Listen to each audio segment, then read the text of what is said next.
Hello everyone, welcome to my channel. Please subscribe and keep watching more details. The Curse of Oak Island recap. The team could be just days away from the money pit and untold riches. This week on The Curse of Oak Island, the guys were continuing to drill at borehole RF1, hoping to break through to the money pit. Working on information learned just last week that there's a treasure vault-shaped anomaly buried at 160 feet. That's 13 feet by 13 feet. The same diameter as the money pit found in 1795. The guys aimed the giant oscillating drill in that direction ever since. At the start, the results looked pretty good. The hammer grab brought up a lot of timber, which the guys decided was older than any they'd seen before. A lot of these beams had Roman numerals on them.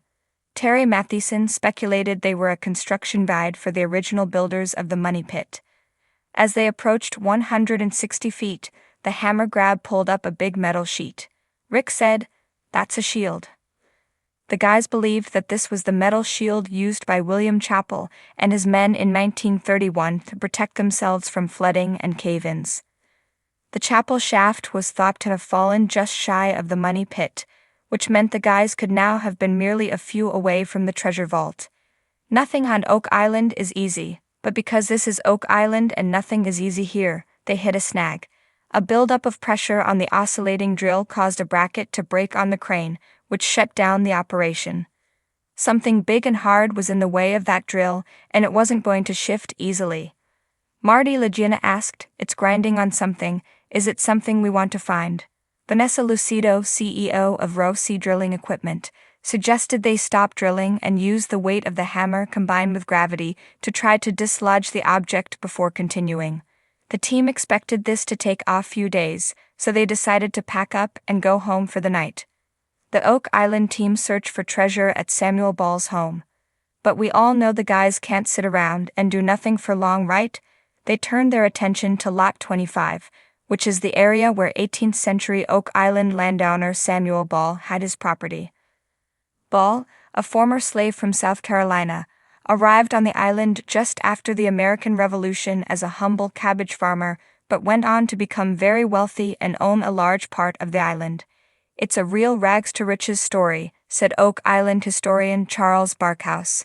Many speculated Ball's wealth was possibly due to discovering and perhaps hoarding some of the Oak Island treasure. Working on information that an underground tunnel-shaped anomaly was under Lot 25, Jack Buckley was handed a spade and told to start digging. He did not disappoint, as a short time later, he unearthed a tunnel entrance. The whole team gathered to watch a small camera fed through the tunnel. The guys were already asking if this could be where Ball hid the treasure. Of course, there was another snag.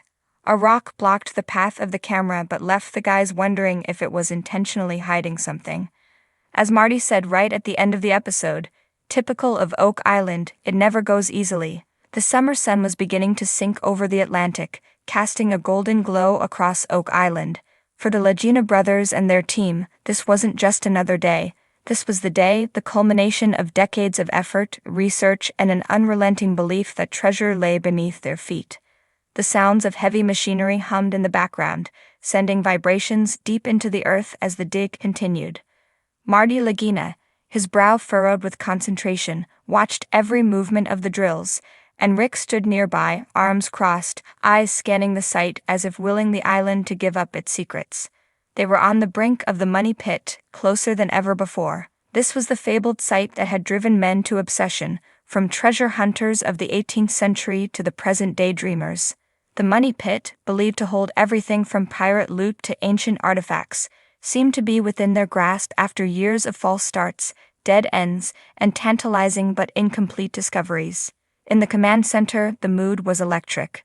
Craig Tester leaned over blueprints of the island, his mind racing through calculations and sonar data.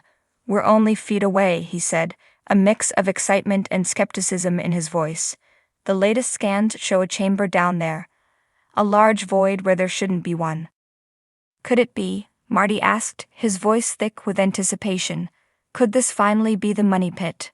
Rick, who had devoted his life to unraveling the mysteries of the island, didn't answer immediately. His eyes remained fixed on the drills, which now creaked and groaned as they bit deeper into the ground. For him, this wasn't just about treasure.